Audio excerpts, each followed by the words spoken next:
Jemaah sekalian, ya saya cerita yang ni pada jemaah.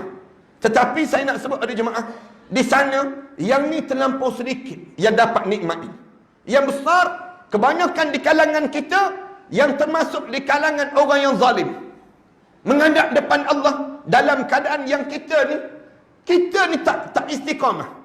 Kita ni tak boleh kekal dengan Islam. Ramai di kalangan kita ni flip flop. Dalam hidup kita ni, bila dengar kuliah jadi elok sekejap. Bila kita lama tak dengar kuliah, kita jadi jahat balik itu. Ni perangai orang kita kebanyakan demikian. Kita ni tenggelam timbul. Bila ada sesuatu masa yang tertentu, kita rasa nak dengar je ceramah. Ada masa yang tertentu tak nak dengar ceramah. Ni bahaya dalam hidup. Hidup kita jangan begitu. Ada masa tertentu rajin nak solat, kita solat. Malas, kita pun malas, tak berhenti terus solat. Yang ni bahaya dalam hidup. Yang ni punca apa? Saya nak sebut, kerana kita tak jaga 3 perkara yang besar yang kita kena jaga. Jangan sampai kita menyesal. 3 perkara ni saya nak ulang, di mana-mana pun nak suruh kita ni faham. 3 perkara ni tolong jaga saat mana kita sedang dalam keadaan berjalan untuk menghadap di hadapan Allah. Saat kita sekarang ni sedang hidup menuju kepada arah kematian. Mati ni macam tembok yang sedang tegak. Kita ni sedang bergerak.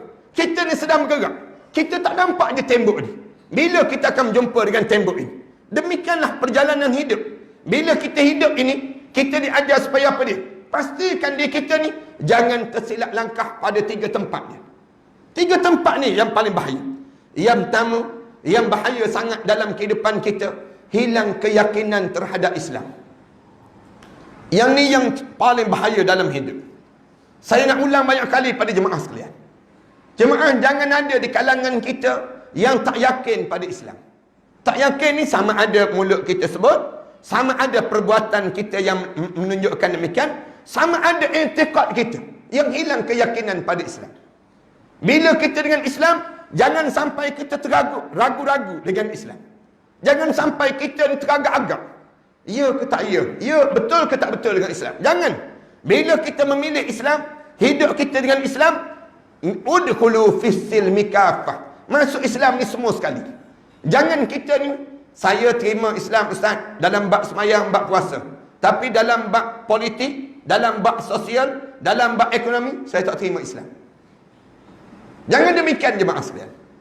Dalam hidup kita ni, bila kita masuk Islam, terima semua Islam. Jangan terima separuh-separuh, jangan.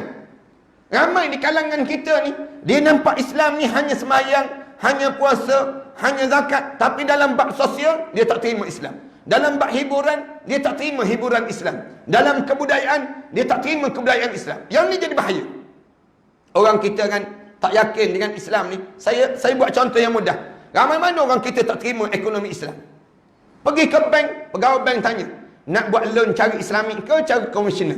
Dia tanya balik pegawai bank sebut, mana yang untung? Dia tanya. Mana yang untung? Dia tanya. Orang kita ni dia boleh tanya balik. Kita tanya dia, kamu tak hantar nak menghafal Quran ke? Kamu tak hantar nak belajar Quran ke? Dia tanya balik, ada masa depan ke dengan Quran? Dengan Quran ni ada masa depan ke? Kadang-kadang dia tak sebut, tapi dalam keyakinan. Jiwa dia tadi, teragak-agak dia. Saya ialah, betul lah Islam ni betul, tapi saya tak yakin dengan pendidikan Islam. Saya lebih percaya dengan pendidikan sekular dibandingkan dengan sekolah agama. Ramai orang kita jadi demikian. Saya minta maaf sampai anak-anak kita tak boleh baca Quran. Ramai mana anak-anak marah pada mak ayah. Kalau saya tahu macam ni lah, kenapalah saya tak dihantar di awal-awal dalam kehidupan dahulu dengan Al-Quran. Anak-anak sampai hari ni kan, ramai mana orang kita tak boleh baca Fatihah dengan betul. Tak boleh jadi tok imam pun. Nak jadi tok imam pun tak reti. Zaman kita sekarang ni, kalau kita tolak di kalangan kita kata, jom kita betulkan Fatihah. Bersepah orang kita tak boleh baca Fatihah. Orang kita mana reti baca Fatihah dengan betul pun. Habis dia semayang, dia ikut-ikut je orang. Dia ikut-ikut orang je. Ramai mana tak boleh. Saya mengajar di Masjid Negeri Shah Alam. 18 tahun, 19 tahun saya. Bila saya lepas mengajar je, ada seorang datin tu dia bawa datang air. Bawa datang, Ustaz, tolong baca air sikit pada, buat air tawar sikit pada air ni Ustaz, Untuk siapa? Saya tanya. Untuk suami saya, Ustaz. Kenapa suami saya tak boleh baca Quran dengan lancar, Ustaz? Saya tanya dia, tak pernah jadi imam? Tak pernah. Mayang tak pernah merimam, Ustaz. Kenapa? Fatihah pun tak boleh, Ustaz. Fatihah pun tak betul. Habis tu dah tentak pujuk ke? Natuk supaya jadi imam. Pujuk, Ustaz. Pujuk. Lama-lama dia sebut pada saya, engkau sajalah jadi imam. Dia suruh saya jadi imam pula. Nak sebutnya, tak boleh baca Quran. Kenapa tak boleh baca Quran? Ni, pendidikan kita. Pendidikan kita, saya tak nafikan ilmu yang belajar di sekolah yang disebut dengan sekolah biasa, tak. Tapi saya nak sebut di sudut prioriti, keutamaan dalam hidup. Keutamaan dalam hidup ni apa dia? Ajarilah Al-Quran dan ajarilah hadis Rasulullah semenjak kecil lagi. Semenjak kecil lagi. Bukan kita lewat, bukan dah besar dah. Bila anak dah membesar dah baru kita nak ajar Quran. Waktu tu bukan saat kita melentur dia. Saat melentur buluh biar daripada rebung. Demikian juga dengan melentur manusia ini. Manusia ni saat mana kecil lentur dia dengan Al-Quran. Tapi orang kita tak yakin dengan Al-Quran. Tu contoh Al-Quran. Tak boleh baca Al-Quran. Ramai mana yang kita hantar anak kita, banyak masa dia belajar, masa dia dibuang begitu saja. Pergi ke sekolah, yang dia belajar tu bila dia habis, dia tak guna pun ilmu yang dia belajar.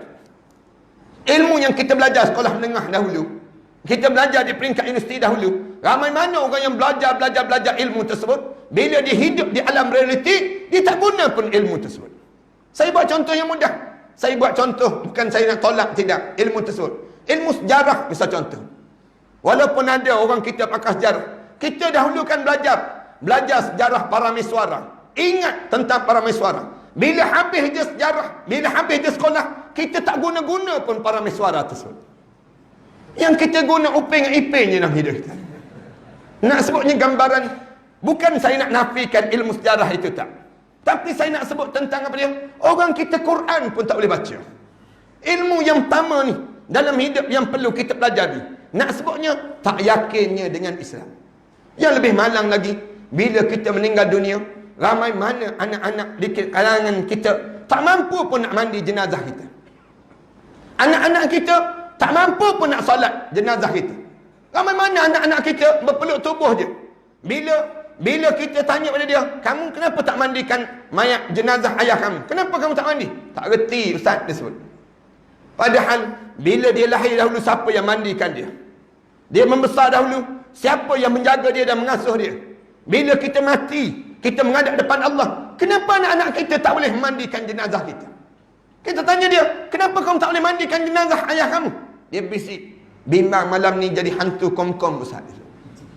Dia sebut demikian. Takut, Ustaz, kena badi mayat, dia sebut demikian. Takut dalam hidup ni. Anak-anak tak boleh mandikan jenazah kita. Yang mandi jenazah kita siapa? Di swasta aja jenazah kita. Anak-anak kita ni, panggil je orang AJK Masjid. Panggil je orang. Kalaulah AJK Masjid ada kerja, ahli yang di bahagian khairat kematian ni, sibuk dengan kerja, ada kerja lain, lambatlah nak dimandikan jenazah itu. Nak kapankan? Tidakkah kita berbangga dengan anak-anak yang memandikan kita, yang mengkapankan kita, yang mensolatkan kita, yang mengusung jenazah kita? Saya tengok, saya cerita banyak kali tempat lain. Saya pernah pergi satu tempat. Saya pergi satu tempat tu, hamba Allah yang meninggal dunia ni, bila saya sampai, anak-anak sambut saya. Ustaz, dia kata, alhamdulillah Ustaz sampai. Tapi arwah ayah dah pesan, kalau dia meninggal dunia, nak suruh Ustaz tengok je proses yang disebut dengan mandi dan kapan dan segalanya. Ustaz tengok je, Ustaz betulkan kami, Ustaz. Biar anak-anak yang mandikan. Saya kata, langkah bagusnya kami. Inilah masuk yang terbaik. Saya masuk, dia jemput saya masuk. Bila masuk saja, jenazah tu diusung, letak di atas masing-masing silang kaki ni.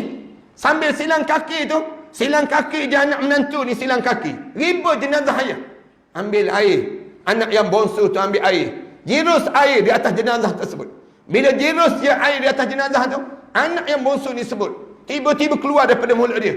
Ya Allah, waktu mana kami kecil-kecil dahulu, ya Allah, tangan inilah yang pernah memandikan kami di saat kedinginan pagi, ya Allah. Hari ini kami mula mandikan jenazah arwah ayah kami ini pula ya Allah. Ya Allah, ampunkanlah dosa kami saat mana kami memeluk ayah kami dengan basah-basah di kainnya itu ya Allah. Abang ni pula baca doa, ya Allah, waktu mana kami kecil-kecil dahulu ya Allah, ayah kami mandikan kami dan tubuh badannya dimandikan sekali ya Allah. Hari ini kami mandikan ayah kami ini ya Allah, dalam kesejukan dan kedinginan badan ini ya Allah, gugurkanlah dosa ayah kami ya Allah. Saya dengar je, saya sebut amin. Mudah-mudahan Allah ampunkanlah dosa hamba Allah ini. Anak-anak ni baca doa, siap je baca doa tu sorang-sorang, cerita pengalaman hidup dia dengan arwah ayah ni kepada Allah. Sebut tentang ayah ni sendiri, ambil. Kemudian lepas pada sebut anak ni sendiri, lepas pada itu ambil kain, lap badan ayah. Ya Allah, keringkanlah dosa-dosa arwah ayah saya ini ya Allah, sebagaimana dikeringkan badan kami dalam pelukan pagi yang indah dalam perjalanan hidup kami dahulu ya Allah. Peluk, cium tu badan ayah. Sambil mandi tu tekan, tolak, lembut je ditolak. Suka kita tengok sonoknya, indahnya jenazah ini. Saat mana dimandikan jenazah ini, siap je, kapan ambil kain, sebut lagi, ya Allah, waktu mana kami kecil-kecil dahulu ya Allah, kami dipakaikan baju oleh ayah kami, kami buka baju, kami campak depan muka ayah kami, kemudian ayah kami kejar kami berlari dalam keadaan kesejukan pagi itu ya Allah. Ampunkan dosa kami ya Allah. Anak-anak ni baca doa, seorang-seorang baca doa, sebut cerita kenangan indah mereka, sambil tutup indah kain kapan itu dipakaikan oleh mereka, sambil merenjis yang disebut dengan bunga mawar, air bunga mawar tu, renjis elok-elok di atas tubuh badan ini. Siap selesai je, saya tengok kemas susunan. Rasulullah sebut setiap jenazah akan berbangga dengan kain kapan yang dipakaikan oleh siapa yang pemakainya, kemudian kekemasan yang dipakaikan itu. Kita tak rasa saat ini, tapi bila kita masuk dalam kubur nanti, kita akan rasa keadaan demikian. Tak percaya, cuba mati, tak percaya. Nak sebut je, rasanya saat demikian. Siap selesai saja tu, dia datang jumpa, abang yang sulung datang jumpa dengan saya. Ustaz, minta maaf ya Ustaz jadi makmum ya, saat kami jadi imam. Arwah ayah dah pesan pada saya supaya saya jadi imam, abang yang sulung Ustaz.